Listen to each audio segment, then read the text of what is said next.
Taong 1950, walang Burmese python o sawa sa Florida. At least hindi sila dito nakatira.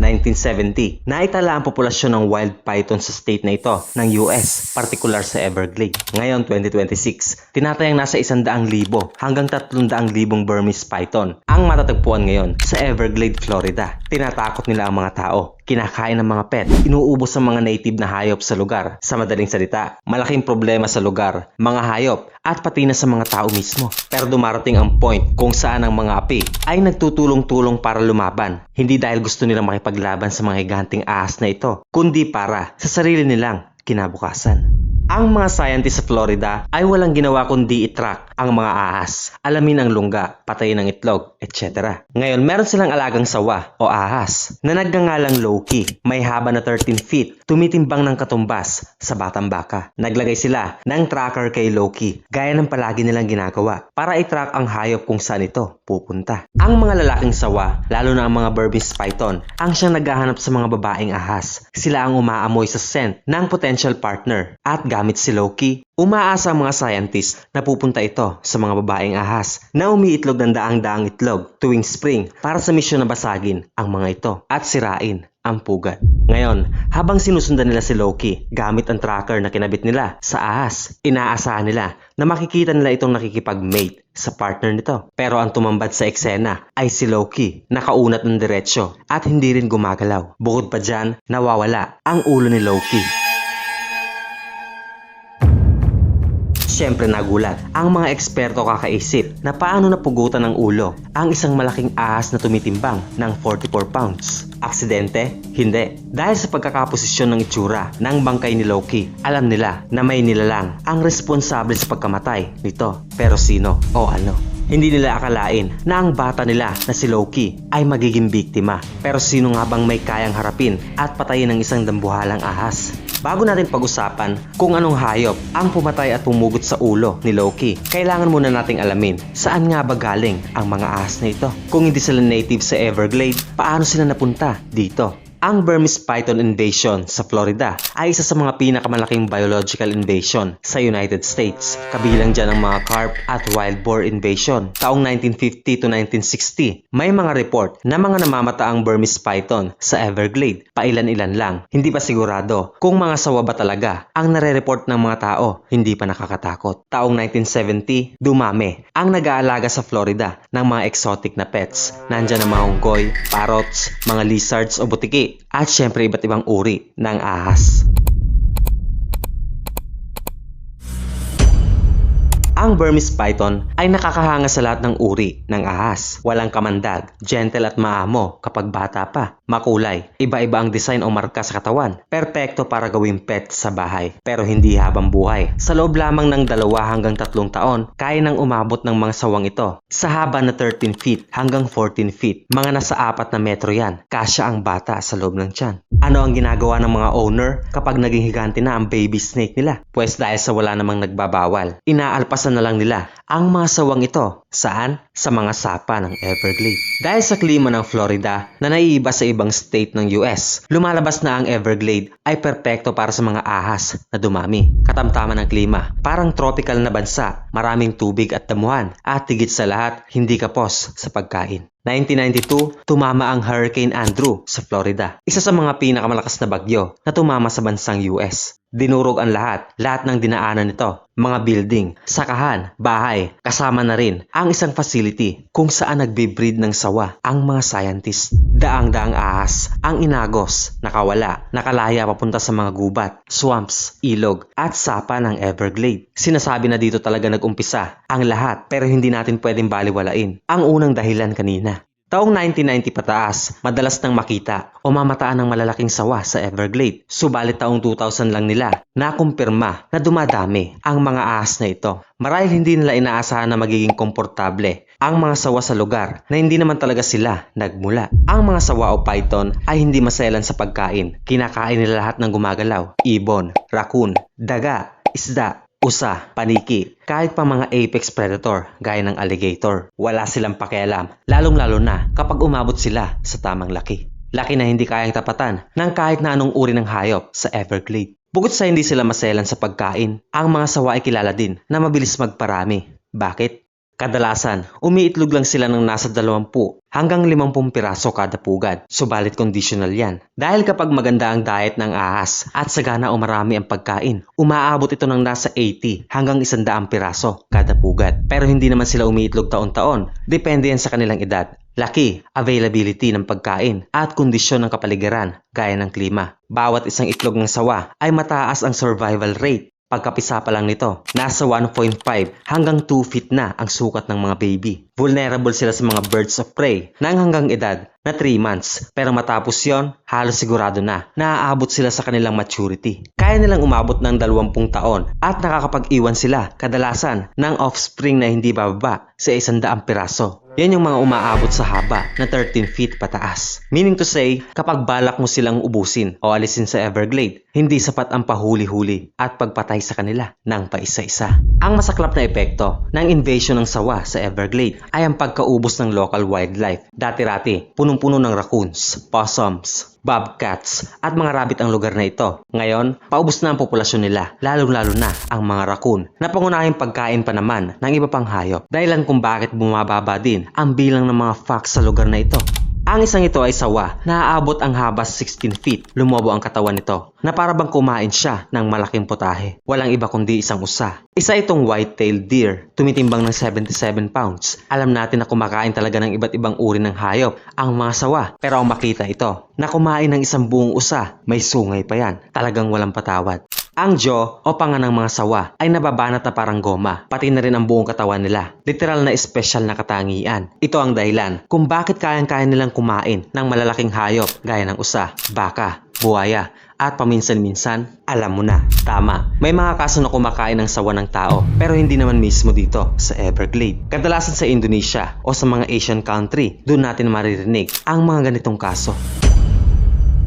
Ang mga katangian ng sawa o python, ang dahilan kung bakit binansagan silang pinnacle of evolution, at least pagdating sa mga predator o hayop.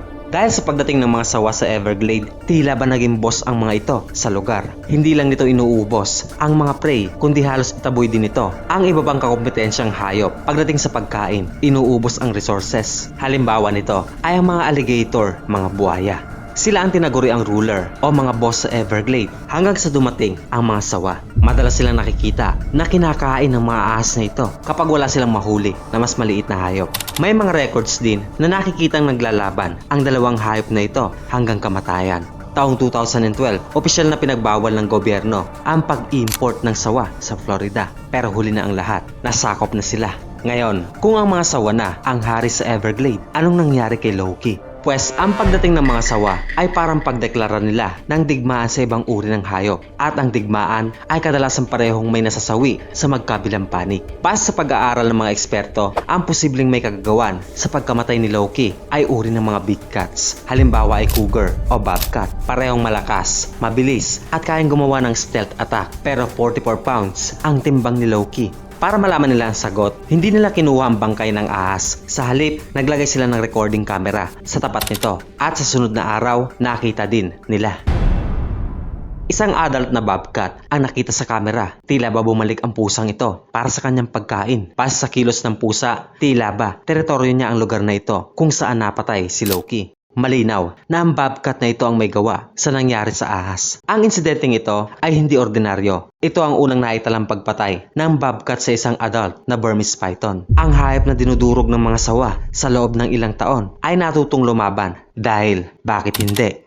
Ang mga bobcat ay medium-sized na wildcat. Mas maliit kumpara sa mga kilalang pusa gaya ng leon, tiger, leopard, cougar, cheetah, at jaguar. Pero kilala ito bilang isang mahusay na hunter. Kadalasan tumitimbang ng nasa 22 hanggang 33 pounds lamang, pero ang mga lalaki ay umaabot ng hanggang 66 pounds. Hindi kalakihan, pero ang lakas ng pusang ito ay wala sa timbang niya. Umaasa ang mga bobcat sa abilidad nila sa pag-ilag, mabilis na reaction, mahabang pasensya, hanggang sa makakita ng tamang pagkakataon. Ang mga bobcat ay may maikling buntot na kulay itim ang dulo. Meron din silang spots paminsan-minsan, pero hindi kagaya ng sa mga big cats. Umaabot ang mga bobcat ng nasa 14 years kadalasan. Madalas sa gabi naghahunt ang mga ito. Anong pagkain nila? Katulad ng inuubos ng mga sawa, mga rabbit, raccoon, ibon, squirrel, at iba pang maliliit na mammals. Kadalasan, hindi lumalaban ang mga pusang ito sa ibang predator, lalo na kung alam naman nila na wala silang laban. Pero anong gagawin nila kung halos sawa na ang nakikita nila sa kanilang paligid? At alam din nila na ito ang dahilan kung bakit unti-unti silang nauubos. Matapos ma-record ang nangyari kay Loki, napatunayan ng mga bobcat na kaya nilang umatake sa mas malaking hayop gaya ng sawa. Pero nagsimula lang ito taong 2021. Ito ang kauna-unahang ebidensya na nakita ng mga eksperto na nanalo ang pusang ito laban sa mga dambuhalang ahas. Matapos ang incident na ito, paulit-ulit nang namamataan sa kamera ang mga pag-atake ng bobcat sa mga pugad ng sawa. Isang matalinong hakbang dahil habang nasa itlog pa lang ito, pwede pa nilang patayin ang ahas na maaaring kumain sa kanila o umubos sa pagkain nila pagdating ng araw. Pero hindi lang bobcat ang umaatake ngayon sa mga sawa ng Florida. Ang mga alligator ay matagal nang naninirahan sa mga sapa ng Florida at sila ang batas dito sa loob na ng libu-libong taon. Dumating ang mga Burmese python at sinasabi na pwede nitong maagaw ang posisyon ng hari sa mga buhaya, pero hindi pa sa ngayon. Madalas tayong makakita ng mga dokumentary ng mga sawa at buhaya na naglalaban at kadalasan hindi maganda ang resulta sa parehong hayop. Minsan na mamanage ng sawa na lunukin ang isang buhaya, pero kadalasan natatagpuan din ang ahas na ito na walang buhay. Pero nitong mga nakaraang taon, maraming mga nagba-viral na video na nagpapakita ng buhaya na hinihila lang ang mga ahas o sawa na para bang laruan o tali lamang. Tila ba hinahanding na rin ng mga buhaya ang mga sawang ito sa Florida. Taong 2024, isang alligator na binansagang Godzilla ang na-video na hinihila ang isang malaking sawa na kanyang dinala sa ilalim ng tubig. Taong 2019, meron ding viral na video na parang pinaglalaroan ng isang alligator ang sawa. So kahit nahiganting sawa, pwede pa rin malagay sa alanganin kapag nakaharap nito ang mabangis na pangil ng mga buhaya. Alam ko ang lalabas sa comment section. Tama naman, delikado talaga ang mga buhaya. Hindi lang ang haring buhaya ang sumali sa digmaan sa laban sa sawa. Isang uri ng ahas ang hindi na rin makapagtimpi sa mga higanting ahas na ito. Taong 2021, isang pit viper ang nahuli sa Florida na nakitaan nila ng maliit na python o sawa sa loob ng tiyan nito. At base sa pag-aaral ng mga eksperto, posible na nakikita ng mga pit viper na abundant o marami ang mga maliliit na sawa na pwede nilang meriendahin. Yung tipong bagong pisa pa lang sa itlog. Siyempre hindi kaya ng mga pit viper ang mga malalaking sawa, pero pagdating sa mga bagong silang, ang mga pit viper ay malaking banta. Madalas din makita ang mga black bear sa paligid ng mga namatay na sawa. Hindi rin mawawala sa listahan ng mga ibon. Isa rin sila sa mga hayop na mahilig mag-spaghetti gamit ang batang ahas. Limitado man sa itlog at bagong pisa ang kaya nilang kainin, nakakabawas pa rin ito sa population ng mga invasive species. Sa madaling salita, halos lahat ng hayop sa Florida ay nag-a-adapt at gumagawa na ng iba't ibang pamamaraan para unti-unting ubusin ang mga sawa. Noong una, hindi nila kilala ang mga ahas na ito, kaya hindi alam ng mga hayop kung paano magre-react sa mga ito. Ngayon napapagtanto na nila na mapanganib ang presensya ng mga ahas na ito, dahil kung hindi man sila ang makain ito, siguradong hahanap ito ng pagkain sa mga sapa, damuhan at gubat na siyang pangunahing pagkain din ng mga nakatirang predator sa Florida. At bukod sa mga hayop na natututong lumaban sa mga invasive na python ng Everglades, ang pinaka-consistent at nagtatangka talagang umubos sa mga sawa ay walang iba kundi ang mga tao. Siyempre tayo ang nakakita ng masamang epekto ng mga bagay-bagay sa ecosystem, kaya tayo rin ang mas responsable sa paglutas ng mga problema. Tama. Pues ang pinakakilalang tao sa Florida ngayon na umuubos sa mga ahas o sawa ng Everglades ay isang babae. Base sa record, nasa 1,000 mahigit na ang naitalang sawa na nahuli at namatay sa kanyang kamay.